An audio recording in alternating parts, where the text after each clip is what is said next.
महसूस हो रही है। बहुत मैं अपने आप में प्राउड फील कर रहा हूँ। मुझे इस बात का फ़ख्र हो रहा है कि हमारे पढ़ाए हुए विद्यार्थी इस बढ़रिया में इस तरह से बहुत से विद्यालय खोले हुए हैं और वे बच्चों को शिक्षा दे रहे हैं। देखिए, ये लगता है कि हाँ, कहीं शहर के शिक्षा से इस विद्यालय का शिक्षा, एंजल पब्लिक स्कूल भलुआ का शिक्षा कम नहीं है। और हम लोग ये चाहेंगे कि हम विद्यालय के शिक्षक और हम अभिभावक मिल करके एक ऐसा लड़का देंगे, लड़का का भविष्य ऐसा बनाएंगे कि कल के डेट में समाज भी देखेगा कि शहर से ही केवल बालक नहीं निकलते हैं, गांव और देहात से भी, स्कूल से भी बच्चे निकलते हैं। स्टार्ट किए थे तो मात्र हमारे पास 3 गो रूम था, ठीक है। और आज आप देख सकते हैं सब हम लोग का मेहनत और हमारे जो स्टाफ हैं उन लोगों का मेहनत का देन है कि आज हम लोग स्कूल का संचालन किए, समझिए उसी दिन हम लोग 100 बच्चे का एडमिशन किए। और यहाँ BA, BCom, BSc, MA, MCom करें विश्व की सबसे बड़ी यूनिवर्सिटी इग्नू से। सॉल्व असाइनमेंट्स और गाइड बुक्स प्राप्त करें। संपर्क करें Mahakal computers, DAV PG college के पास, पंच मंदिरा मोड़ से दाहिने, सिवान। सर, तमाम जगहों पर देखा जा रहा है आजकल जो प्राइवेट स्कूल है हर सुदूर के इलाका में भी खुल गया है। कितना कारीगर साबित हो रहा है शिक्षा को? देखिए, सुदूर में हो, गांव में हो, कस्बे में हो, मोहल्ले में हो, ये जो भी प्राइवेट विद्यालय आप देख रहे हैं, इन प्राइवेट विद्यालयों के पीछे चाहे जो भी बातें की जाए, लेकिन मैं एक बात आपको बताना चाहूँगा कि अगर विद्यालयों की संख्याएं बढ़ती हैं तो कहीं ना कहीं बच्चों के लिए आने जाने में, विद्यालय में पढ़ने में सुविधाएं बढ़ती हैं तो हर अभिभावक का और हर अभिभावक के लिए ये खुशी और की बात होती है और आसान हो जाता है कि वो अपने नन्हे मुन्ने बच्चों को करीब और नज़दीक के विद्यालय में आसानी से भेज देते हैं। और अगर हम अपने नन्हे मुन्ने बच्चों को किसी करीब के प्राइवेट विद्यालय में भेजते हैं तो हर प्राइवेट विद्यालय में जो पढ़ाने वाले शिक्षक होते हैं उन्हें इस बात का खौफ और डर बना रहता है कि अगर हम अपने बच्चों को, अपने स्टूडेंट्स को अच्छा इल्म, अच्छी तालीम और अच्छा ज्ञान नहीं देंगे तो हमारे अभिभावक हमारे विद्यालय से बच्चों को दूसरे विद्यालय में लेकर के चले जाएंगे। तो इस डर में हर एक प्राइवेट विद्यालय के जो भी शिक्षक हैं कहीं ना कहीं अपने पूरे मेहनत, परिश्रम और ईमानदारी पूर्वक बच्चों में शिक्षा और ज्ञान देते हैं और यह हमारे समाज के लिए, हमारे सुदूर गांवों के लिए बहुत ही लाभदायक और बहुत ही खुशी की बात प्रतीत देता है, ताकि हमारे हर गांव में शिक्षा का अब उत्थान हो रहा है। जब मंच संबोधित कर रहे थे तो कोई भी सफल होता है तो माँ बाप के अलावा एक टीचर ही होते हैं, काफ़ी खुशी महसूस होती है। आप ही के स्टूडेंट स्कूल खुले हुए हैं और पढ़ा रहे हैं यहाँ पे, क्या कहें, कितना खुशी, प्राउड फील कर रहे हैं? बिल्कुल, बहुत मुझे खुशी महसूस हो रही है। बहुत मैं अपने आप में प्राउड फील कर रहा हूँ। मुझे इस बात का फ़ख्र हो रहा है कि हमारे पढ़ाए हुए विद्यार्थी इस बढ़रिया में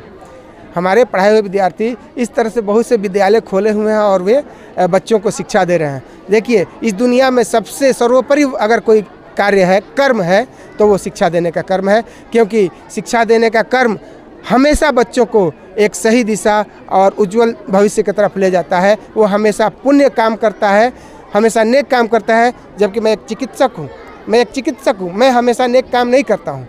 इसलिए नेक काम नहीं करता हूँ कि हमारे पास एक समाज का साधु भी आता है, एक समाज का आम व्यक्ति भी आता है और हमारे पास समाज का जो आपराधिक छवि का व्यक्ति है, जिसको समाज नकार देती है, वो भी व्यक्ति मेरे पास आता है। तो मैं उसका भी इलाज करता हूँ उतना ही दिल से जितना दिल से मैं एक साधु और ज्ञानी का भी मैं इलाज करता हूँ, आम व्यक्ति का इलाज करता हूँ। पूछना तो नहीं चाहिए, बिहार में शिक्षा बढ़ रहा है, लेकिन बिहार 2 दिन पहले अगर पीछे देखा जाए तो बिहार जल रहा है। नालंदा को उठा के देख लीजिए, बिहार शरीफ देख लीजिए, शिक्षा बढ़ रहा है फिर बिहार जल क्यों रहा है? सर देखिए, बिल्कुल सही बात है। हम नेता हों या शिक्षक हों या डॉक्टर हों, लेकिन इस समाज के व्यक्ति हैं।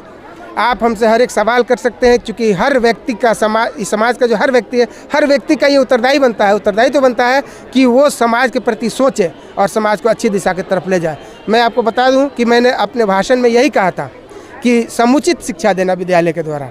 समुचित शिक्षा का मतलब ये नहीं है कि हम किताबों को पढ़ा दें, किताबों को रटा दें। मैंने कहा था कि बच्चों का जो प्रोग्रेस रिपोर्ट बंट रहा है, ये प्रोग्रेस रिपोर्ट सिर्फ किताब के थियरी का रिपोर्ट है। किताब में जो बच्चा पढ़ा उसका रिपोर्ट है, हम उसका प्रोग्रेस दे रहे हैं। लेकिन विद्यालय के इस प्रोग्रेस रिपोर्ट में विद्यालय का पूर्ण कर्तव्य नहीं होता है, क्योंकि समुचित शिक्षा का मतलब हुआ कि हम उसे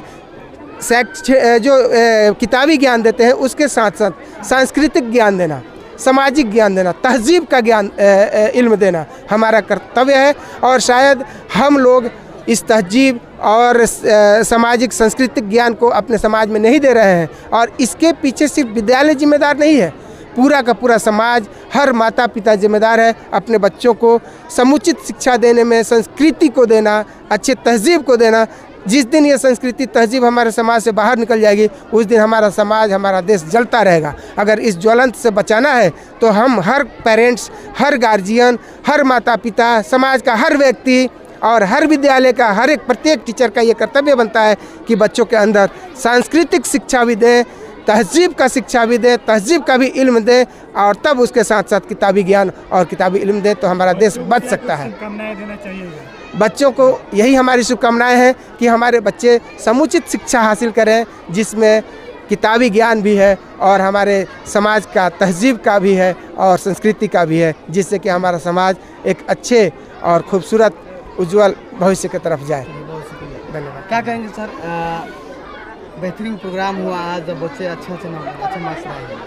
कार्यक्रम अच्छा हुआ और हमें इस गौरव की बात ये है कि इस भलुआ ग्राम में एक बहुत अच्छा विद्यालय है, जो विद्यालय अपने बच्चों को शिक्षा के साथ साथ नैतिक शिक्षा का भी पढ़ाई करता है। आजकल हमारे बच्चे, हमारे बेटे बेटी भी इसमें पढ़ते हैं, जो आते हैं सुबह उठकर विद्यालय आने के पहले अपने माता पिता, अपने बड़ों को प्रणाम करते हैं, वो शिक्षा भी मिलती है।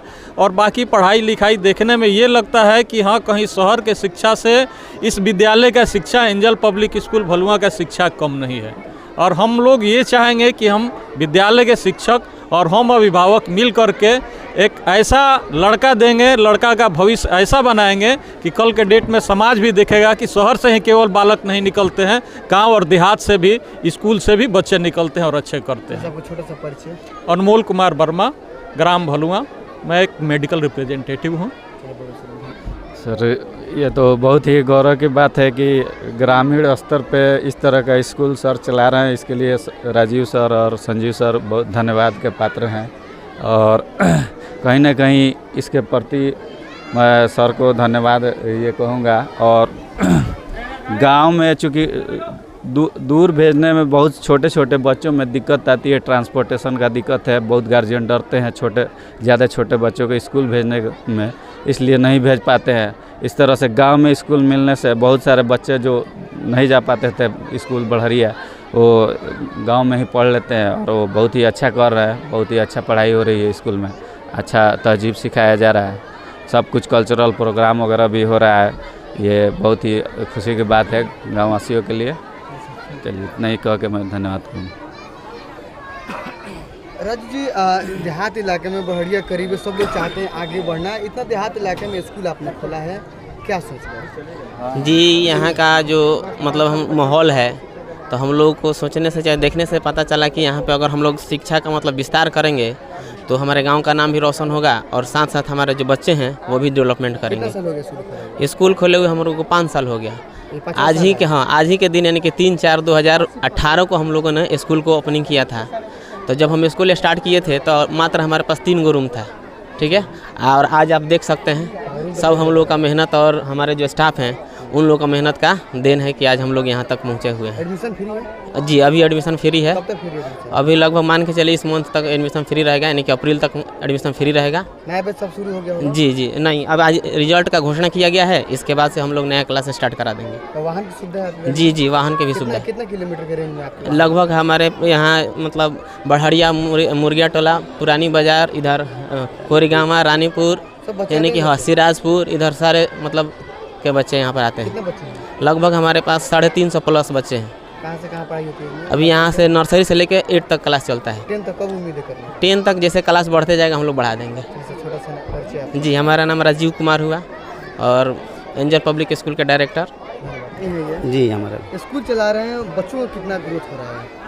सबसे पहले मैं ECO न्यूज़ को धन्यवाद देना चाहता हूं कि जो आप अपना कीमती समय देके हम लोग के बीच आए। और ये जहां तक ग्रोथ की बात है, और हम लोग अपने मेहनत पर विश्वास करते हैं कि जिस समय हम लोग इस स्कूल के संचालन किए थे, इस अप्रैल माह में समझिए कि सेशन कंप्लीट हो रहा था, उस समय हम लोग इसका संचालन किए।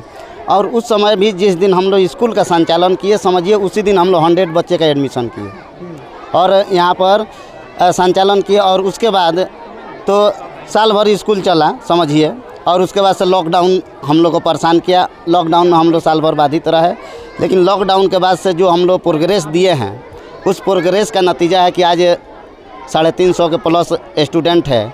और ये हो सकता है कि अभी यह इस मंथ में हम लोग ज़रूर है कि हम लोग 400 के प्लस कर जाएंगे। आपका शुभ नाम? संजीव कुमार है और director of angel public school and MD. हाँ जी। इन माई पॉइंट ऑफ व्यू शिक्षा हमारे जीवन को एक पर्सनालिटी लाता है और किससे कैसे व्यवहार करना है ये हमें बताता है। शिक्षा ही बताता है कि हमें किससे किसको कैसे बात करना चाहिए। और मेरे ख्याल से आई थिंक जितने भी गार्जियन हैं जो अभी अनएजुकेटेड हैं वो सोचते हैं कि मेरे बच्चे भी अनएजुकेटेड ही रहें, लेकिन कितने गार्जियन हैं जो अनएजुकेटेड रहते हुए भी अपने बच्चे को मेहनत करके पढ़ाते हैं और उन्हें कुछ बनाते हैं। तो मेरे ख्याल से सारे गार्जियन को ये सोचना चाहिए, अगर मैं किसान हूँ तो मेरा बेटा किसान नहीं होना चाहिए, उसे किसी न किसी पोजीशन पे होना चाहिए। इस इंटेंशन पे उन्हें ये काम करना चाहिए। तो मेरे ख्याल से एजुकेशन बहुत इंपॉर्टेंट है लाइफ में, और without education we can't serve in this world. पता है स्कूल में टॉप की हो तुम? यस कितना घंटा पढ़ते थे? 2 घंटा। 2 घंटा पढ़ते थे? यस। घर पे ट्यूशन पढ़ते हैं कि सिर्फ घर ही पे पढ़ते हैं? ट्यूशन भी पढ़ते हैं। ट्यूशन ही पढ़ते हैं? यस। कौन से क्लास में पढ़ते हैं आप? 1 क्लास में। आप पढ़ लिख कर क्या चीज़ बनना है आपको? आर्मी। आर्मी में जाना है आपको? यस। अच्छा, कि पापा कहे हैं कि आप अपने मर्जी से कर रहे हैं? नो सर, पापा बोले। पापा कहे हैं? पापा कहाँ रहते हैं? दुबई। दुबई रहते हैं? यस। अच्छा, आप यहाँ पे पढ़ते हैं? इससे पहले कहाँ पढ़ते थे? पहले सर बचपन से हमने यहीं पढ़ रहा। बचपन से? जितना बचपन में छोटे थे अपना? यस। अच्छा, यहीं पे पढ़े हुए हैं बचपन से? यस। कैसा लग रहा है आप स्कूल में सबसे अव्वल नंबर पे आए हैं, यानी 350 बच्चे में सबसे तेज आप हैं? कैसा महसूस हो रहा है आपको? हमको बहुत अच्छा महसूस हो रहा है कि आप अव्वल नंबर पे आए हैं? यस। चलो शुक्रिया। अव्वल नंबर को बनाए रहेंगे। तो मैट्रिक में कितना नंबर आएगा? 425। 425? या कहाँ पढ़े? पढ़ाई कहाँ की था?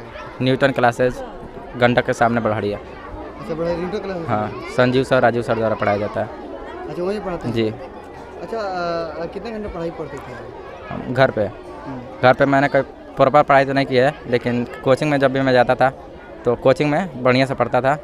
और घर पे मतलब 1 घंटा से ज़्यादा तो नहीं पढ़ा, लेकिन जितना पढ़ते हैं बढ़िया से पढ़ते थे।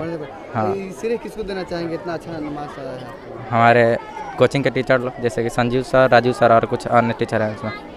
तमाम टीचरों को श्रेय देना चाहेंगे। क्या बनना चाहते हो? मोटिव है, कुछ गोल है? यस, गोल तो है, लेकिन शो नहीं कर